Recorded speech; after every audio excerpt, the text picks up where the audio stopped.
December 30th, 2021. Typical Tigers NFT. Typical Tigers gifted this number 334 NFT to me at ERC721 blockchain Ethereum, and then I gave the address. This was an email that I wrote to Max, who was one of the founders of Typical Tigers.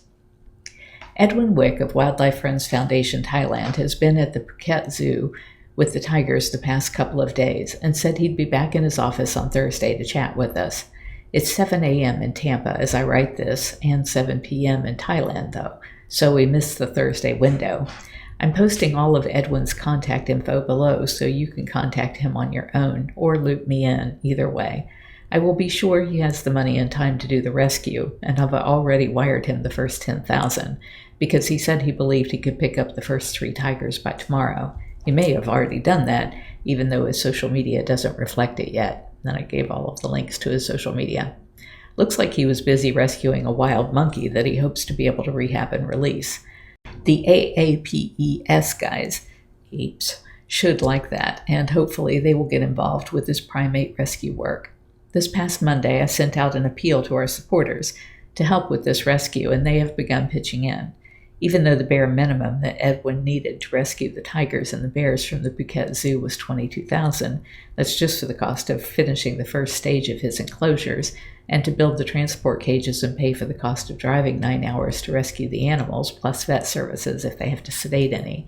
Between my donors and your communities, we can exceed the minimum he's asked for and enable him to expand the tigers' access areas, provide vet care, and feed them.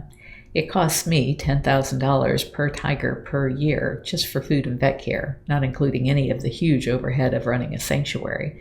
My overhead is far less than most sanctuaries because all of my animal care is done for free by volunteers, but Thailand doesn't have that kind of culture. This is why I think Edwin's facility is such a great fit for your team. Not only can you help rescue these cats, which is what donors love doing most, but you can make sure they never go hungry again. They are so skinny right now. I think Edwin should set up an account for crypto so that you guys can easily send him ETH. But until he's ready to do that, you can use bigcatrescue.eth as a pass-through.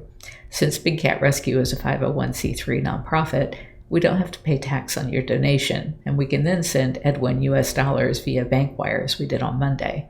I can copy your team on our disbursements to Edwin since that won't be apparent in the blockchain unless you can set up a direct method to Edwin. We fund about $100,000 to projects in the wild each year that you can read about at bigcatrescue.org/in-situ, but our gifts are typically for programs where we are protecting wildcats in the wild. We had to go above our usual grants to others to help these tigers, but we weren't going to stand by and let them suffer when Edwin was willing to rescue them and provide lifetime care. As I talked about on our Twitter Spaces, there's never been, never will be a program where captive-born tigers are sent to the wild. As sort of a bizarre aside, you mentioned that your tiger work with Tigers Forever was wells, so they had water. I didn't want to say anything in your group, but I've never heard of any such a thing. I'm not saying it's not a thing, I've just never heard of it. Ironically, most of the wild tiger work we have funded in the past few years was to put fences around wells because big cats fall in them and drown. We've done that with the Corbett Foundation primarily. So if all of us need to speak, then I'd say let's get some days and times from Edwin, because he's the busiest right now trying to rescue tigers. I have a pretty flexible schedule. What time zone are the Typical Tigers team in? Here's Edwin's contact info. And then I listed it all out. I've never been to Edwin's facility, but I know in our common group, the SSN group,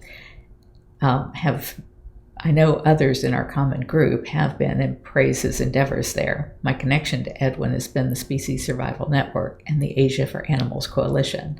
The work we do in those groups is to save wild animals in the wild where they belong. It's not as sexy as doing a tiger rescue, but it's important work. I'm hoping that your community's involvement with Edwin and rescue will be the beginning of moving the crypto community into work that can actually save the planet. Feel free to share this with your Typical Tigers and Apocalyptic Apes community. For the Cats, Carole Baskin, CEO of Big Cat Rescue. If you're enjoying my diary, please like, share, and subscribe. You can find other ways to connect to me over at bigcatrescue.org/Carole.Baskin.